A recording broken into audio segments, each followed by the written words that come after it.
Petikan Keputusan Dewan Perwakilan Rakyat Republik Indonesia nomor 40/DPR RI /1/2024-2025 tentang penetapan pimpinan Dewan Perwakilan Rakyat Republik Indonesia masa keanggotaan 2024-2029. Menimbang dan seterusnya, mengingat dan seterusnya, memperhatikan dan seterusnya, memutuskan, menetapkan Keputusan Dewan Perwakilan Rakyat Republik Indonesia tentang penetapan pimpinan Dewan Perwakilan Rakyat Republik Indonesia masa keanggotaan 2024-2029. Pertama, menetapkan pimpinan Dewan Perwakilan Rakyat Republik Indonesia masa keanggotaan tahun 2024-2029 terdiri atas Ketua Dr. Honoris Causa Puan Maharani, nomor anggota A199, fraksi Partai Demokrasi Indonesia Perjuangan. Wakil Ketua Adis Kadir, nomor anggota A323, fraksi Partai Golongan Karya. Wakil Ketua Profesor H. Sufmi Dasko Ahmad, nomor anggota A134, fraksi Partai Gerindra. Wakil Ketua Saan Mustafa, nomor anggota A385, fraksi Partai Nasdem. Wakil Ketua Dr. H. Cucun Ahmad Samsurijal MAP, nomor anggota A16, fraksi Partai Kebangkitan Bangsa. Kedua, keputusan ini mulai berlaku pada tanggal ditetapkan. Salinan keputusan ini disampaikan kepada 1. Pimpinan Majelis Permusyawaratan Rakyat RI, 2. Pimpinan Dewan Perwakilan Rakyat RI, 3. Presiden Republik Indonesia, 4. Para Ketua Lembaga Tinggi Negara RI, 5. Para Menteri dan Pejabat setingkat Menteri, dan 6. Sekretaris Jenderal DPR RI. Ditetapkan di Jakarta pada tanggal 1 Oktober 2024. Pimpinan sementara Ketua tertanda Dr. Andes H. Guntur Sasono MSI A563. Wakil Ketua tertanda Anissa M.A. Mahesa A133. Sah. Akhirnya Mbak Puan Maharani terpilih kembali menjadi Ketua DPR RI periode 2024 sampai 2029. Tetapi ada netizen yang mempertanyakan bahwa apakah PDIP tidak ada kader yang lebih berkualitas selain Mbak Puan Maharani? Apa gunanya kaderisasi kalau memang selalu saja Mbak Puan Maharani yang ditunjuk sebagai calon tunggal untuk menjadi Ketua DPR RI ini? Assalamualaikum warahmatullahi wabarakatuh. Salam Om Swastiastu, Namo Buddhaya, salam kebajikan dan salam sejahtera untuk kita semua. Pemirsa sekalian, barusan kita mendengarkan nama-nama yang sudah diputuskan untuk menjadi pemimpin-pemimpin di Wakil Rakyat periode 2024 sampai 2029. Ada komentar dari netizen yang mempertanyakan tentang calon tunggal yang diajukan dari partai PDIP. Ada komentar pula yang mengatakan bahwa apakah dari PDI Perjuangan ini tidak ada kader yang lebih berkualitas selain Mbak Puan Maharani? Karena kita ketahui bersama-sama bahwa dalam periode kemarin Mbak Puan Maharani juga sebagai Ketua DPR RI. Apakah tidak bisa digantikan dengan orang lain? Harus Mbak Puan ya? Inilah komentar dari netizen yang bisa kita dengarkan bersama-sama.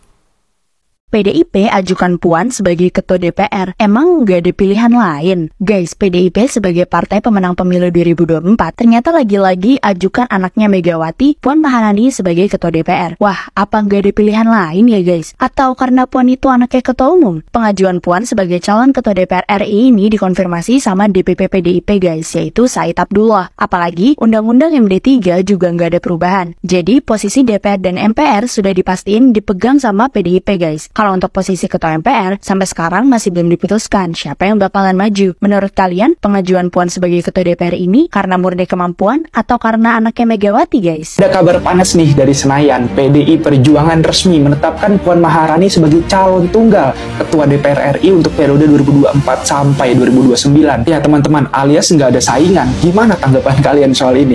Keputusan ini muncul karena nggak adanya perubahan dalam UU MD3. Berdasarkan aturan, partai dengan suara terbanyak dipilih otomatis dapat kursi pimpinan DPR. Ya, itu jelas. Dan siapa yang dapat suara terbanyak? Tentu aja PDI Perjuangan dengan lebih dari 25 juta suara. Berarti PDIP yang paling berhak. Tapi apakah pilihan ini otomatis terbaik buat kita? Di sisi lain, Said Abdullah dari DPP PDIP bilang keputusan ini udah final, nggak ada perdebatan lagi. Puan jelas satu-satunya kandidat dari PDI. Tapi di balik keputusan ini, teman-teman, ada hal yang bikin kita mikir, apakah ini langkah strategis atau hanya sekedar tradisi politik keluarga? Gini deh, di politik kita harus lihat lebih dari sekedar angka dan nama besar. Puan memang punya pengalaman, tapi apakah dia mampu membawa perubahan yang kita butuhin di DPR? Ingat teman-teman, DPR bukan sekedar soal duduk di kursi pimpinan, tapi soal gimana sih suara rakyat itu bisa benar-benar tersampaikan. Apalagi isu-isu kayak korupsi, pendidikan, dan ekonomi butuh perhatian serius. Kita butuh pemimpin yang nggak cuma simbolis, tapi juga efektif.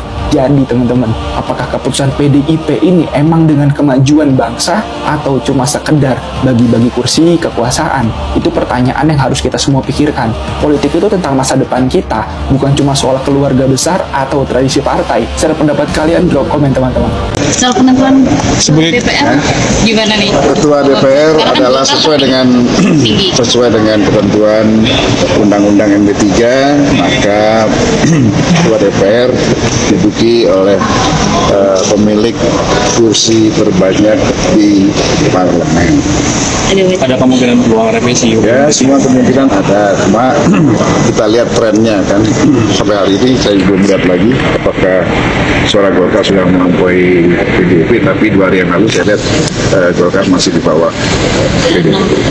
Tapi kalau misalnya MD3 atau Tatip itu juga direvisi, Pak Bamsud akan menimbulkan menurut saya kita harus menjaga stabilitas politik dan suasana kondusif pasca pemilu ini dengan memunculkan hal-hal yang membuat kita gaduh. Saya sebagai orang yang pertama yang tidak setuju kalau dorongan perubahan di undang-undang ini. Guys, itulah cuplikan-cuplikan video yang bisa kita simak bersama-sama terkait dengan Mbak Puan Maharani, yang saat ini beliau sudah terpilih menjadi Ketua DPR RI di periode 2024 sampai 2029. Yang menjadi pertanyaan kita, yang patut kita renungkan bersama-sama, bahwa bangsa ini sebenarnya butuh perubahan. Apakah di periode 2024 sampai 2029 ini ada gebrakan-gebrakan baru yang dilakukan oleh para wakil rakyat yang ada di DPR RI ini? Ataukah akan terulang sama seperti hari-hari kemarin? Kita semua menggaungkan adanya kemajuan, adanya perubahan di bangsa dan negara ini. Tetapi saya sangat sepakat dengan salah satu komentar dari netizen tadi. Politik bagi-bagi kekuasaan, mungkin ini yang terpampang nyata di depan mata kita. Karena jujur, bagi saya secara pribadi, saya melihat bahwa sebenarnya banyak sekali kader-kader PDIP yang mungkin lebih berkualitas, lebih berintegritas untuk menjadi seorang pemimpin, apalagi menjadi Ketua DPR RI. Maksud saya biar ada regenerasi. Karena pada periode kemarin, Mbak Puan Maharani ini adalah Ketua DPR RI. Masa iya sih ada begitu banyak ribuan kader, mungkin bahkan jutaan kader PDIP yang diusung hanyalah calon tunggal? Ataukah ini memang sudah menjadi keputusan dari Ketua Umumnya Ibu Megawati Soekarno Putri? Apalagi kita kenal di PDIP itu ada yang namanya hak prerogatif, keputusan yang tidak bisa diganggu gugat lagi.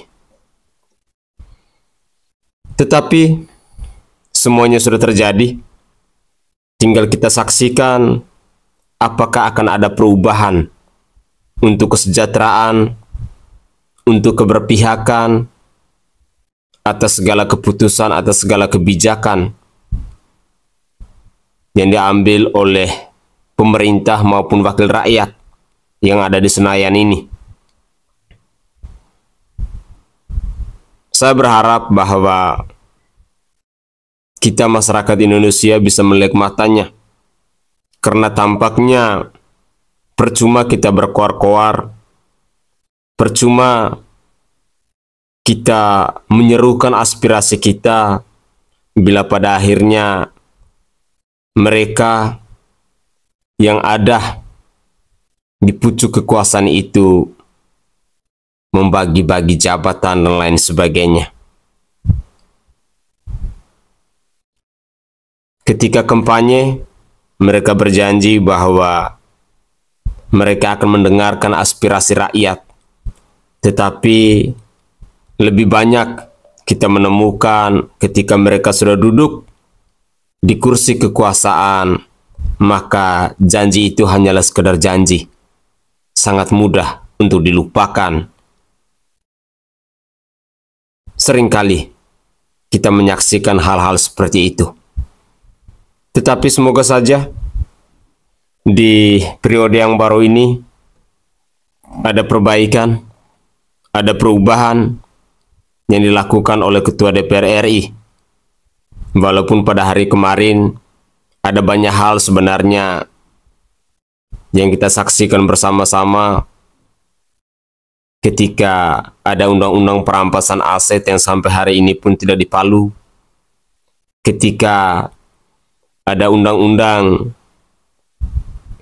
ketenaga kerjaan yang sampai saat ini pun tidak dipalu. Tetapi ya begitulah, entah sampai kapan kita pun tidak tahu, tapi yang pasti kita sebagai rakyat hanya diperalat oleh mereka yang punya kekuasaan. Mari kita dengarkan lagi komentar dari netizen berikut ini, di mana ada ancaman dari Gibran Rakabuming Raka. Katanya kalau PDI Perjuangan bergabung dengan Koalisi Indonesia Maju, maka Gibran katanya tidak mau dilantik untuk menjadi Wakil Presiden Republik Indonesia mendampingi Bapak Prabowo Subianto. Dan ini adalah cuplikan video yang bisa kita simak bersama-sama. Gibran mengancam mundur kalau PDIP gabung. Ngeri sekali. Ya. Gimana respon Anda? Saya nggak ngerti gitu. Apa dia mengancam mundur terus mau jadi apa? Ya gini loh, orang kan ngancam mundur harus ada value-nya, bos ya. Ada value. Emang dia berada di situ ada value-nya kan kita nggak tahu ya. Ini dalam banget, dalam banget. Saya yakin ini ngomong ke siapapun. Saya lupa. Masuk ke dalam artikelnya dia. Nanti saya share ya. Mengancam jalan mundur atau mengancam mundur? Gini loh, orang kalau ngancam kan harus punya value ya. Iya kan? Harus ada bargainingnya lah ya. Iya, ada bargainingnya gitu. Jangan-jangan, oh, alhamdulillah gitu kan. Yang diancam mundur gitu. Yang diancam Malah itu yang ditunggu. oleh yang diancam mundur kan. Dia kan mengancam mundur bukan ke kita kan. Malah lebih ke kencang Pak berarti ya. Prabowo kan. Iya kan, dan Pak Prabowo loh. Syukur alhamdulillah bener cuaca gitu. Iya, ngancam mundur ke Pak Prabowo. Artinya saya ke ya, pemerintah. kita kan kalau ngancam orang harus ada apa? Lu punya bargaining apa? Makin apakah gua akan merasa kehilangan kalau pergi kan gitu ya? Tapi kalau sekarang dibalik, Kalian bingung kan? Iya kan? ini jadi lucu. Dia kayak punya value. Topang. Orang kalau mau mundur kan harus punya value. Jadi kocak top banget. Tapi anyway gini. Kalau nggak jadi mundur, Kecuali kalau dia masih bangga sebagai kader PDI Perjuangan, nah itu baru punya value, ya kan? Kita ancam mundur nih, gue punya sekian ratus anggota DPR, ya kan? Bukan begitu, maksudnya gini. Sekarang dibalik, katakan nggak jadi mundur dan tetap ada PDIP masuk, gimana tuh chemistry-nya tuh? Nah, bingung juga jawabnya. Sebenarnya nggak bingung, mungkin gini. Bukan nggak bingung, gini nggak enak jawabnya. Lebih sadis dari yang tadi saya jawab. Jangan nggak usah jawab. Jangan dijawab gitu kan. Jangan dijawab. Misalkan kita nggak nganggap keberadaan dia gitu. Oh iya. Ya, kira-kira itu tadi. Masa sih nggak Ya kan pasti gini. Pada prinsipnya kan kalau kita tetap menganggap bahwa keputusan itu tentu satu ya. Kan harus ditawarin dulu dong. Kan? Yang nawarin tentu yang punya hak prerogatif sebagai orang yang duduk. Jadi kita tunggu lah pertemuan ini ya. Yang punya wewenang untuk menunjuk menteri itu nomor satu, ya kan. Saya pribadi belum tahu apakah ada tawaran itu. Tapi kan kalau kita lihat hubungan yang baik itu antara keduanya, rasa-rasanya nggak luar biasa atau nggak aneh kalau mungkin tawaran itu akan terlempar, ya kan, dan lain-lain. Tapi kita tunggu aja deh. Jadi sebenarnya mulai kita looking forward kemungkinan betul. Dan saya rasa yang looking forward bukan hanya orang-orang yang terlibat, PDI Perjuangan, Gerindra maupun Pak Prabowo dan Mega. Saya rasa seluruh rakyat Indonesia juga, baik yang mendukung atau tidak mendukung gitu. Jadi kan ada keingintahuan lah, gitu, di antara apa yang dia akan dilakukan oleh kedua tokoh ini. Luar biasa nih, geser lagi. Ini jadi asik banget. Ini nggak salah dong jawabnya. Tapi kalau dia mau ngancam, emang value-nya apa ngancam?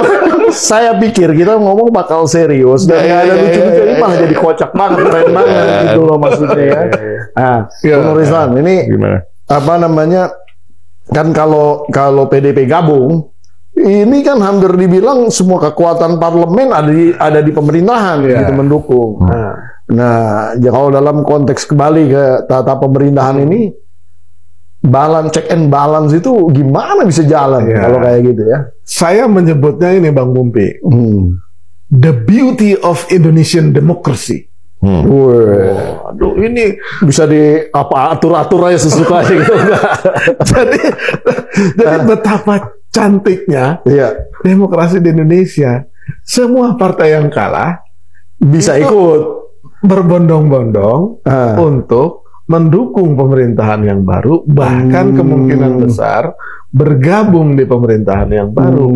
Not even one party yang declare bahwa biarkan kami berada di luar. Itu tidak satupun partai, nggak ada. Terutama partai-partai yang memiliki kursi di partai yang kecil pun juga berharap juga diajak gitu ya. jadi itu saya menyebutnya makanya the beauty of democracy. The Indonesian demokrasi itu ya the beauty itu. Or the other side of it. No, I'm just kidding. Nah, tetapi dalam konteks check and balance, betapa sering kita menyaksikan partai-partai yang merupakan bagian dari pemerintahan itu juga mengkritisi banyak kebijakan pemerintahnya. Karena fungsi dari DPR adalah salah satunya kan pengawasan. Nah, jadi dia bisa bertindak atas nama konstituen dan pemilihnya, atas nama rakyat-rakyat yang memilihnya, itu mengkritisi kebijakan yang tidak benar. Jadi berarti oposisinya itu tidak institusional, tapi substansial. Jadi per kebijakan. Oke guys, itu adalah satu cuplikan video di mana ada diskusi menarik terkait dengan kelompok oposisi yang diduga bahwa akan bergabung juga nih ke pemerintahan. Jujur saya secara pribadi tidak setuju ya kalau hal itu terjadi. Kenapa? Kalau semua partai politik semuanya bergabung ke pemerintahan, maka saya sangat yakin dan percaya bahwa demokrasi itu akan mati. Kenapa mati? Karena segala keputusan ataupun kebijakan dilakukan oleh para penguasa itu tidak ada yang mengkritik, tidak ada yang melawan. Sebenarnya sangat penting di dalam sebuah negara itu harus ada kelompok oposisi. Karena kalau semuanya masuk dalam kelompok pemerintahan lalu tidak ada kelompok oposisi, yang mungkin kelompok oposisinya hanyalah kita rakyat jelata, kita orang-orang kecil yang tidak punya kekuasaan, itu akan sulit didengar oleh mereka sebagai para penguasa. Minimal ada 4, ada 3, ada 2 ataupun ada 1 partai politik yang menjadi bagian dari oposisi. Kenapa oposisi itu penting? Karena mereka inilah yang akan mengawasi segala keputusan dan segala kebijakan yang diambil oleh pemerintah. Tetapi kalau semuanya sudah bersatu, itu akan sangat merepotkan dan nilai demokrasi pasti tidak akan dampak. Lalu yang kedua, terkait dengan ancaman dari Mas Gibran Rakabuming Raka ini, saya kadang berpikir apa yang dikatakan oleh Bang Ciko ini mungkin ada benarnya. Valinya dia, kalau dia mundur itu apa?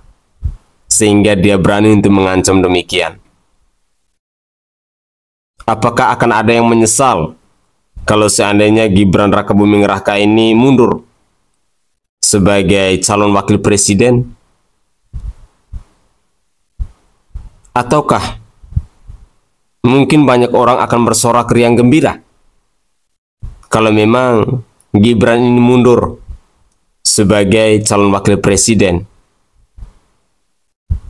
Karena secara pribadi pun ada rasa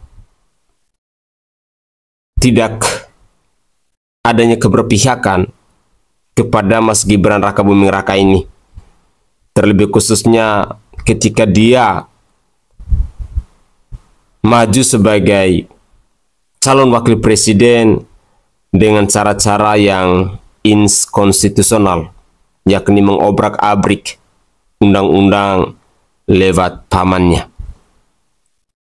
Ini yang sampai saat ini saya masih ingat dan mungkin akan dijadikan sebagai cerita di suatu hari nanti kepada anak cucu bahwa ada sosok anak muda yang maju menjadi calon wakil presiden dengan cara mengobrak-abrik konstitusi, yakni anaknya Presiden Joko Widodo yang bernama Gibran Rakabuming Raka.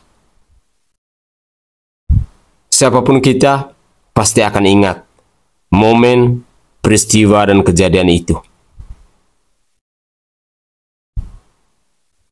Semoga saja bahwa kalaupun Gibran Rakabuming Raka ini harus mundur, saya secara pribadi bersyukur karena dia telah mengajarkan sesuatu yang tidak baik di negara demokrasi seperti Indonesia ini. Saya Sainai dari Provinsi Nusa Tenggara Timur. Saatnya kita yang rakyat jelata harus berani untuk bersuara. Salam hormat, salam NKRI, dan salam Pancasila untuk kita semua.